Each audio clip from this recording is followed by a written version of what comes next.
Inside the manual transmission, you have a cluster of gear sets that do all the work. You have the input shaft, which is connected to the splines of the clutch disc, which is being turned by the motor's power. Then you have the output shaft, and on both shafts you have a set of gears.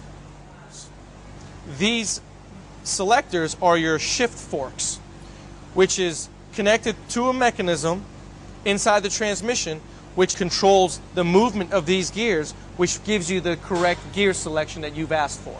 So this is the actual shifter linkage, they call it. On a Honda and a lot of other cars, it is a rod, stationary. That hole lines up with this hole and keeps them stationary together. This hole will bolt up to that hole, keeping the shifter linkage stationary, allowing you to just move the shifter lever. If you were to put it in first, you got the synchro above and the synchro below. If you were to go in one direction, the synchro would line up the gears and select, let's say, first gear.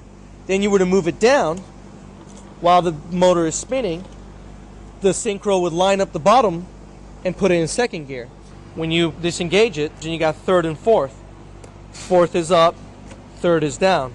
Fifth gear is up, this is reverse.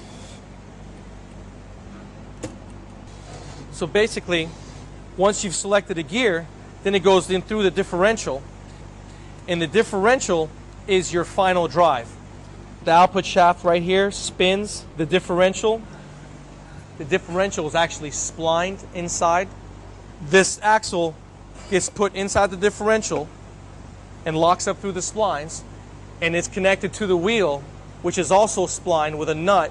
It goes through the knuckle of the wheel on the car and bolts it up stationary, so that when the differential moves the output shaft is directly connected to the wheel and it spins the wheel forward. So basically, when it's all working and you're in gear, the input shaft is moving, the output shaft, which in turn drives the differential.